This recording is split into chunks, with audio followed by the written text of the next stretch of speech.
All right, so in the summertime, the northern hemisphere, what we call the summertime, the northern hemisphere is tilted towards the sun, and so you get more intense sunlight in the northern hemisphere than you do in the southern hemisphere. Um, and the next slide really shows this very very well. All right, so this is the basic idea, right? First day of summer, or most of summer. uh, the if you think about the width of this beam being a certain amount of energy that strikes the Earth, right? That that that is more concentrated when in the northern hemisphere, when the northern hemisphere is tilted towards the sun. At that same time, right, the exact same time, this, let's say that this is in you know July or something like that. Um, that same time where the sun is very concentrated in different areas in the northern hemisphere.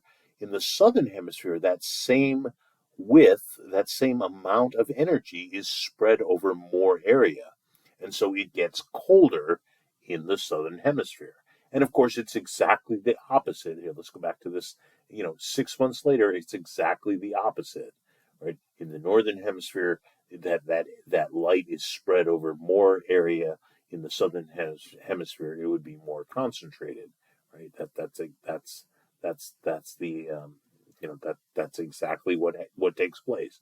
And then the equinoxes are in between, right? In the equinoxes, um, the each has the roughly the same amount of energy in the north and in the south. All right, let's keep moving. All right, so the tilt of the Earth it, um, co- causes these ecliptic to be aligned um, with the celestial equator.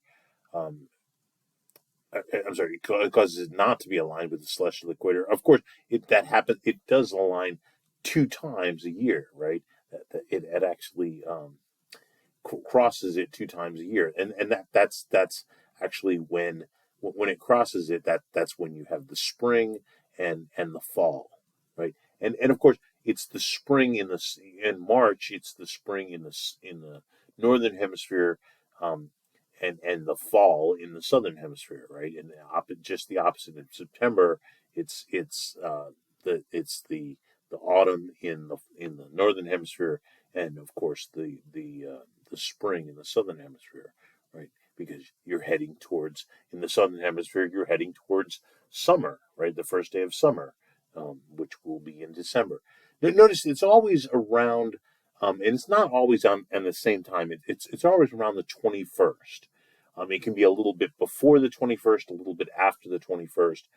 It's because the Earth um, does not take exactly 365 days to go all the way around the sun.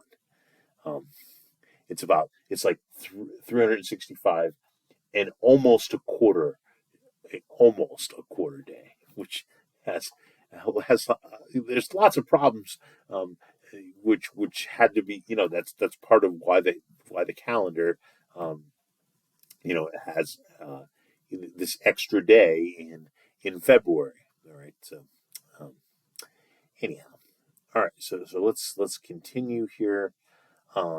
All right, so the sun is above the celestial equator in June in the northern hemisphere. All right, so we just discussed that.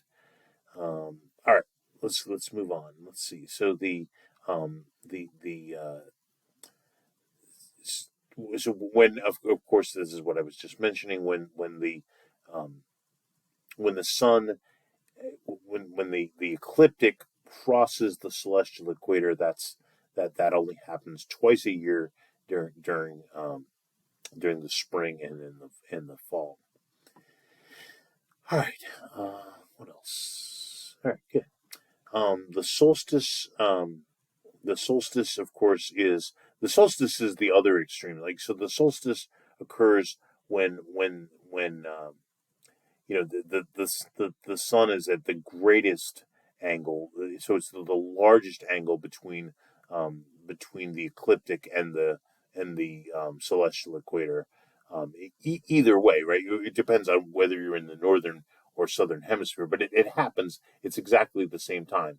So this let's say would be in the you know um, it just depends on which hemisphere you're in, right? This could be either the first day of winter or the first day of summer. This could over here. This could be the first day of winter or the first day of summer, depending on where you are on the planet Earth, right? Um, but there is this greatest tilt between this greatest angle um, between the ecliptic. Here's the ecliptic and the celestial equator. All right. Let's see. The solstices, the equinoxes. Um, all right. So the ancients marked the position of the sun rising and setting to determine the seasons. Right. That's Stonehenge is one example of that. There are other examples as well. Um, I think there's one. I forget exactly where it is. There's a Native American. Um, it's these stones that are lined up. Um, I think is it in the desert? I can't remember exactly where it is.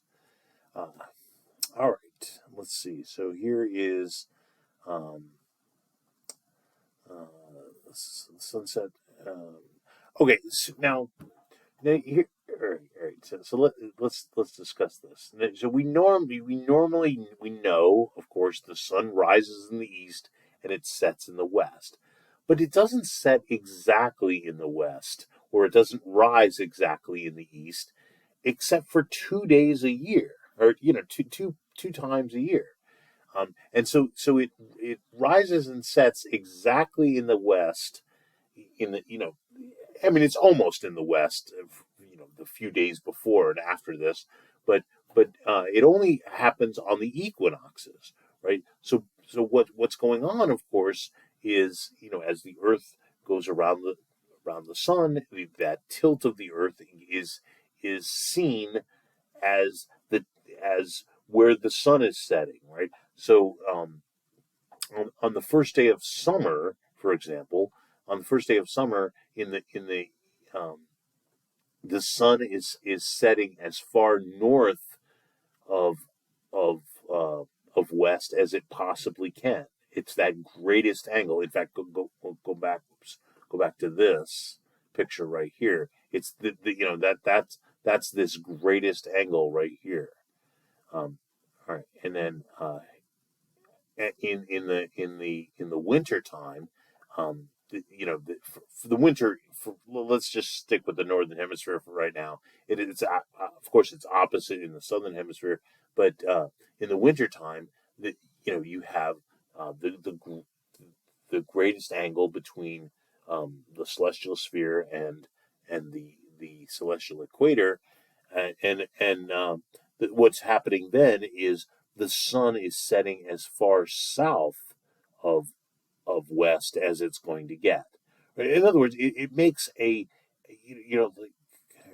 kind of it's making a path across the sky, but it's not rising as high in the sky as it does in the winter time, right? In the winter time, I'm sorry, in the winter time it's as far south as it's going to get. In the summertime, it's as far north as it's going to get. So like at noon and on the first day of the summer solstice, the sun is at the greatest angle, the highest in the sky that it can possibly get from your latitude, right? In the on the first day of winter, um, in the northern hemisphere, the sun is as low in the sky as it possibly is going to get, right? And of course that's there's not as much sunlight. It gets cold, right? It's getting a lot colder. There's a lot more sunlight in the summertime. It gets a lot hotter. All right, so let's see. This is because the sun moves north and south along the celestial equator. during the year, the sun does not rise exactly in the east or set exactly in the west. Um, and so one thing that I always mention about this is something you might notice this if you take the exact same path to work every day. You might be driving down a road. Let's say you're driving down a road that faces the east. Let's say, and some mornings, you notice that the sun is exactly lined up with the direction that you're traveling, and then there are a few months later, it's not lined up at all. That you're leaving the same time in the morning, roughly the same time in the morning, and that doesn't line up, right? And so that's of course just because the Earth is tilted. That tilt is seen as the sun, rising um, below east or below west. Sorry, b- but below east. So as far as what I mean by below is as far south of east and as far north of east. So if it rises as far south of east in the wintertime and as far north of east in the summertime. All right, so I'm using the wrong picture here. Sorry about that. All right, so this is just kind of showing it, how it's different with the different latitudes. Um, if you're along the Tropic of Cancer or the Tropic of Capricorn, of course, there is a time when the sun is directly overhead, right? And of course, if you're right on the Earth's equator, there's also a time when the sun is directly overhead. In South Carolina, we're pretty far south, and it's never directly overhead, but it's pretty high up in the on the first day of summer, right? Which of course is roughly June 21st. Sometimes as late as June 22nd, sometimes as early as June 19th.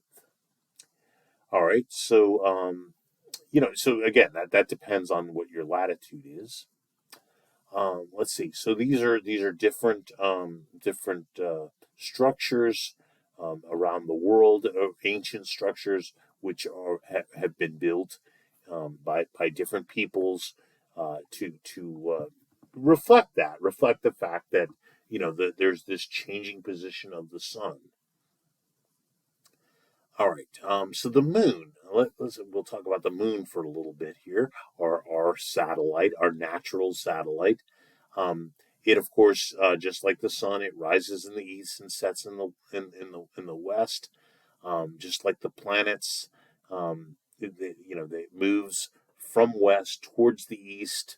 Um, so now you don't really notice that um, in a single night, you wouldn't really notice that very very well. But um, you notice it from night to night, right? Let's say the moon is in a certain constellation, and then the next night you go out exactly at the same time, and the moon will not be in that constellation. It'll be to the east a little bit, right? So. Um, uh, the moon moves from the west towards the east, um, and it moves a little bit each night. Um, I mean, if you're really careful in your observation, most people aren't out looking at the moon for an hour at a time. But if you are very very careful, you can actually see that the moon has changed positions, the position compared to, let's say, a particularly bright star. You can actually sit there and see that over the course of an hour or two. But most people are not outside looking at the moon for hours at a time. Of course, the moon um, is going around the Earth, and the Earth is going around the sun, and the Earth and the moon, of course, jointly are going around the sun. And so there's a different angle between the Earth, the Moon, and the Sun, and that causes the